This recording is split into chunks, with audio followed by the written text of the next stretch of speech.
कि 2025 फिर से नीतीश और पूरा का पूरा जो 6 विधानसभा है वो एनडीए इस बार जीतने वाली है।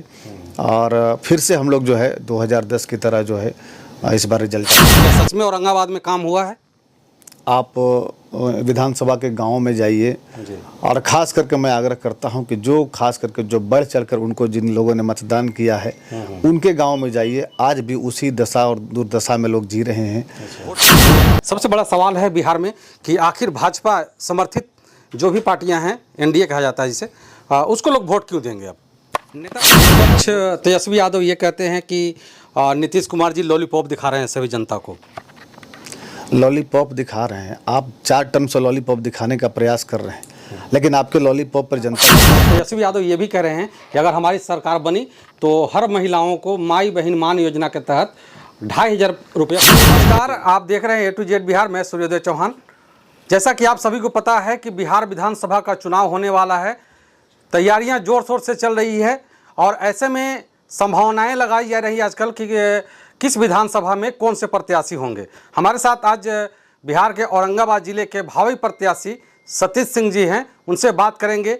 एनडीए प्रत्याशी हैं और यहाँ पर प्रत्याशियों की लाइन लगी हुई है, तो क्या संभावनाएं हैं अभी तक, ये सब सारी विषयों पर चर्चा करने वाले हैं। सबसे पहले बहुत बहुत स्वागत है सर। बहुत बहुत धन्यवाद। कैसे हैं सर? एकदम अच्छे हैं। सबके सभी दर्शकों को मेरा नमस्कार। आप औरंगाबाद विधानसभा, सदर विधानसभा के भावी प्रत्याशी हैं। हम लोग भारतीय जनता पार्टी के कार्यकर्ता हैं। अच्छा। और एनडीए को मजबूत करने के लिए काम कर रहे हैं। अच्छा। और प्रत्याशी तो पार्टी तय करती है, शीर्ष नेतृत्व तय करता है, तो वो उनका काम है। जो अपना काम है वो हम लोग कर रहे हैं। हम लोग तो एक कार्यकर्ता के रूप में अपना काम कर रहे हैं। पार्टी को जैसा उचित लगेगा, जिस कार्यकर्ता को जो दायित्व देना होता है तो पार्टी ऐसा देती है, तो जब जो दायित्व देगी उसका भी अलग निर्वहन करेंगे। अभी जो दायित्व पार्टी ने दिया है उसका निर्वहन कर रहे हैं। बहुत बड़ा एक सवाल है कि जिस जिले में अभी हम हैं वहाँ पे 6 विधानसभा हैं, 6 का 6 विधानसभा इंडिया गठबंधन के नाम से है। 7वां लोकसभा है, एक लोकसभा भी इंडिया गठबंधन के नाम से है। इतनी बड़ी मतलब 6 विधानसभा, एक लोकसभा, 7 का 7 इंडिया गठबंधन का सीट है यहाँ पे। और यहाँ पे एक बहुत बड़ा चैलेंजिंग होगा आप लोगों के लिए कि कैसे यहाँ सीट निकाल पाएंगे आप। चैलेंज तो है, लेकिन चैलेंज को अगर दूसरे रूप में हम लोग देखते हैं, जो अपना एनडीए परिवार 2020 में थोड़ा बिखर गया था आपस में, कहीं ना कहीं कोई मतभेद के कारण, महत्वाकांक्षा के कारण जो है कहीं ना कहीं परिवार में टूट हुई थी, जिसमें लोक जनशक्ति पार्टी, राष्ट्रीय लोक मोर्चा, अपने उपेंद्र कुशवाहा जी, ये सब लोग अलग अलग चुनाव लड़े थे। इस बार सारे लोग एक साथ चुनाव लड़ रहे हैं। हम लोग पूरा एनडीए परिवार जो है वो एकदम एकजुट है और पांचों दल के लोग, पांचों दल के नेता, पांचों दल के कार्यकर्ता, सब लोग एकजुट हैं। और पूरा का पूरा जो 6 विधानसभा है वो एनडीए इस बार जीतने वाली है। और फिर से हम लोग जो है 2010 की तरह जो है इस बार रिजल्ट आने वाला है। सदर विधायक आनंद शंकर जी हैं यहाँ पे, उनका भी मैंने एक इंटरव्यू देखा। उन्होंने बोला कि हमने औरंगाबाद में ऐसा कोई काम ही नहीं छोड़ा है कि मतलब ना हो, मतलब जहाँ जो करना था हमने सब कर दिया है। क्या सच में औरंगाबाद में काम हुआ है? आप विधानसभा के गांव में जाइए और ख़ास करके मैं आग्रह करता हूं कि जो खास करके जो बढ़ चढ़कर उनको जिन लोगों ने मतदान किया है उनके गांव में जाइए। आज भी उसी दशा और दुर्दशा में लोग जी रहे हैं। वो औरंगाबाद विधानसभा में वही काम हुए हैं जो सरकार द्वारा प्रायोजित हैं कि हाँ, मुख्यमंत्री सड़क योजना, प्रधानमंत्री सड़क योजना, जो सरकार के द्वारा जो तय है, पूरे बिहार में होता है, पूरे जो देश में होता है, उन्हीं योजनाओं का उनका भी क्रियान्वयन जो है वो समय पर इनके देखरेख में नहीं हो पाया है। विलम्ब भी बहुत सारे हुआ है। बहुत सारे गाँव में जो सड़कें बनी थी अपने एनडीए सरकार में, उसको ठीक से मरम्मत भी नहीं करा पाए हैं। तो काम करने के मामले में पूरी तरह से ये फेल हैं। जनता के बीच में नहीं रहते हैं। आप इनको देखते नहीं होंगे। आप अगर पूरा निकाल लें इनका पूरा डिटेल, तो अगर ये पूरे 5 साल में या 10 साल कह लें तो जितने दिन ये बाहर रहेंगे उससे कम दिन औरंगाबाद में रहें। तो इस बार जनता सब हिसाब चुकता करेगी। और महागठबंधन के लोग जो खास करके जो उनके मतदाता कार्यकर्ता हैं, उन लोगों में भी खासी नाराज़गी है। ना उनका विकास हुआ, ना उनसे मिलना जुलना होता है, ना उनका काम होता है। तो इस बार जो है एनडीए जो है, और एनडीए में सबका विश्वास भी है। अपने नीतीश कुमार जी जो विकास पुरुष के नाम से जाने जाते हैं, तो पूरे बिहार वासियों का, औरंगाबाद वासियों का, हम सबका यही है कि 2025 फिर से नीतीश। 2025 फिर से नीतीश।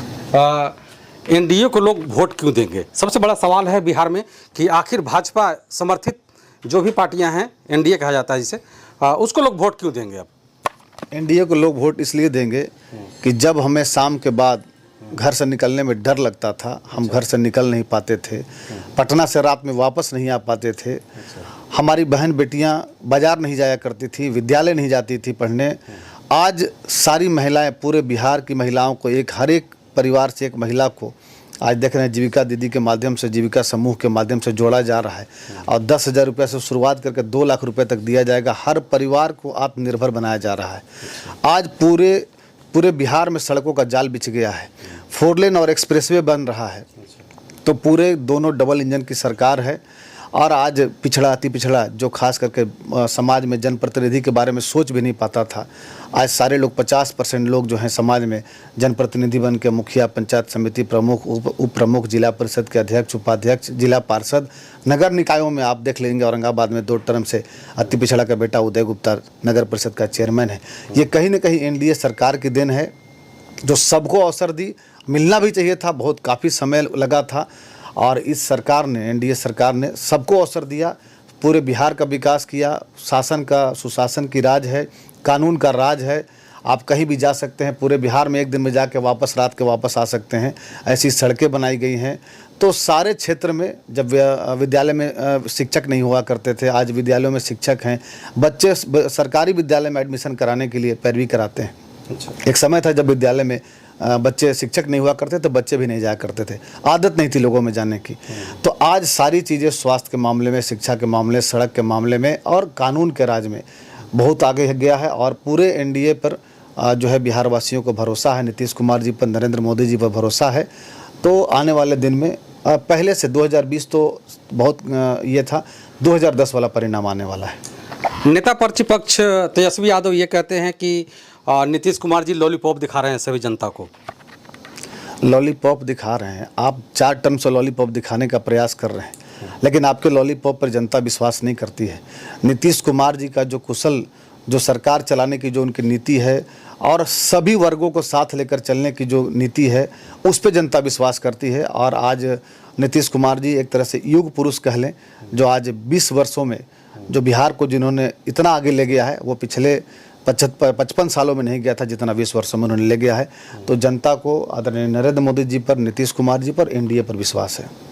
नेता प्रतिपक्ष तेजस्वी यादव ये भी कह रहे हैं कि अगर हमारी सरकार बनी तो हर महिलाओं को माई बहन मान योजना के तहत 2,500 रुपया प्रत्येक महीने देंगे। इस पर क्या कहेंगे?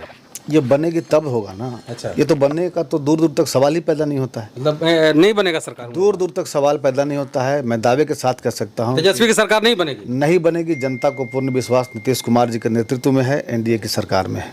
अच्छा, 2,500 वाली बात तो आपने देखा, कितने आप सबों के माध्यम से, हम लोगों ने भी देखा, सोशल मीडिया के माध्यम से देखा कि 2,500 तो देंगे कब, जब वो सरकार बनेगी। वो तो बनने वाली नहीं है। लेकिन अभी जो भी महिलाओं के, बहनों के खाते में जो पैसे हैं, जो ये लोग बैंक अकाउंट और आधार कार्ड वगैरह सारा डिटेल लेकर उनके पैसे भी उड़ाने का प्रयास कर रहे हैं, जो ये खास करके फॉर्म भराने के नाम पर एक षड्यंत्र चल रहा है। और राजद के कार्यकर्ता या ऐसे बीच वाले लोग जो खास करके ऐसी चीज़ों का लाभ उठाते हैं, सब मिलके वैसी माताएं बहनों को तो लूटने का प्रयास कर रहे हैं।